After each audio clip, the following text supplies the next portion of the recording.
درود شریف پڑھ لیجیے، اللہم صلی علی سیدنا شفیعنا نبینا مولانا محمد معدن وجود والکرم وآلہ وبارک وسلم صلی اللہ علیہ وسلم علیہ یا رسول اللہ صلی اللہ تعالی علیہ وسلم صلاۃ و سلام علیہ نبی اللہ صلی اللہ تعالی علیہ وسلم۔ ماں کا کتنا مقام دیا گیا اسلام میں، اور صرف اسلام میں ہی اتنا مقام دیا گیا، یہ بھی جان لیجیے۔ اسلام کے علاوہ کسی مذہب میں اتنا مقام نہیں ہے، اتنا مقام کسی مذہب میں نہیں ہے جتنا مقام عورتوں کو اس مذہب میں دیا گیا۔ حضور پاک صلی اللہ علیہ وسلم کا ایک زمانہ تھا، اور زمانے میں جہاد کا اعلان ہوا تو سارے لوگ جہاد میں جانے کے لیے تیار ہو گئے۔ عورتیں بھی کمر کس کر کے باہر نکل آئی، کچھ عورتیں بھی کمر کس کر کے باہر نکل آئی، اور انہوں نے کہا کہ سرکار یہ شہادت جیسا مرتبہ صرف مردوں کو ہی ملے گا کیا؟ ہم لوگوں کو نہیں مل سکتا؟ شہادت، جام شہادت ہم بھی نوش فرمانا چاہتے ہیں، اور ہم بھی شہیدوں میں نام لکھوانا چاہتے ہیں۔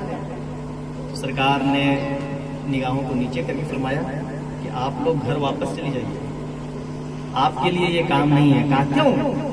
ہم لڑ نہیں سکتے، ہم اسلام کے لیے اپنی جانیں نہیں دے سکتے۔ سرکار نے فرمایا سنیے، آپ کو اسلام نے وہ مرتبہ دیا کہ آپ کے قدموں میں اسلام نے جنت کو لا کر رکھ دیا۔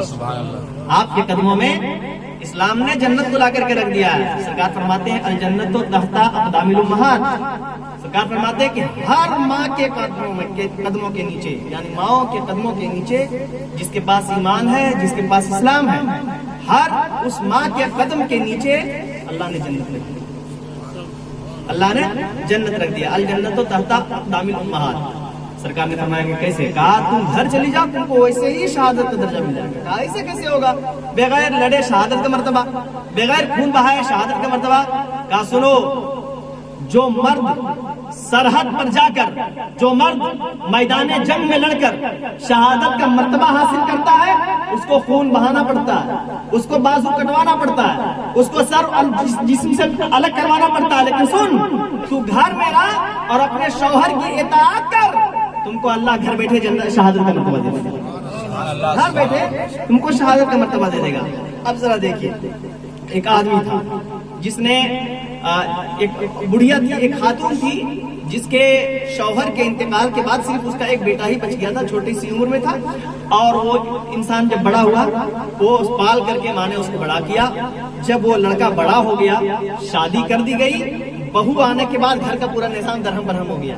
اللہ کرے کہ ایسی بہوؤں سے سب کو بچائے، ایسی بہو کسی کے پاس نہ آئے کہ ماں کو بیٹے سے الگ کر دے، ماں کو بیٹے سے الگ کر دے۔ وہ خاتون جب آئی نا، بہو جب آئی نا گھر میں، تو ہر دن لڑائی، کئی مہینوں تک یہ سلسلہ چلتا رہا۔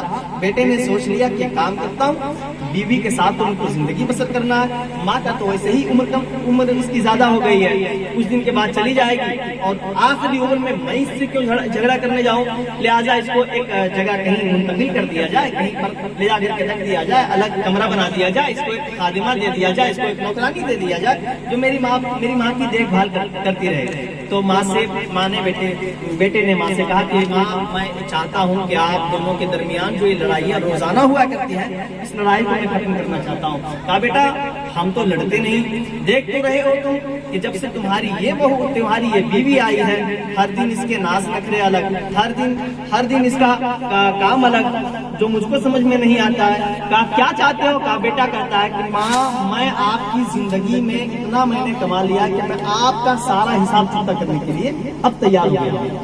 اگر میں چاہوں تو آپ نے جو کچھ بھی میرے اوپر خرچ کیا ہے، جتنی بھی مشقتیں آپ نے سہی ہے، جو کچھ آپ میرے اوپر حساب لگانا چاہتی ہیں آپ لگا دیجئے، اس کے بعد ہم دونوں خوشی زندگی گزاریں گے۔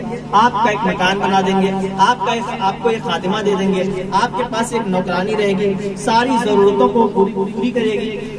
جب ماں نے کہا اتنا سنا تو کہا کہ بیٹا حساب ذرا لمبا ہے، میں سوچ کر کے تمہیں جواب دوں گی۔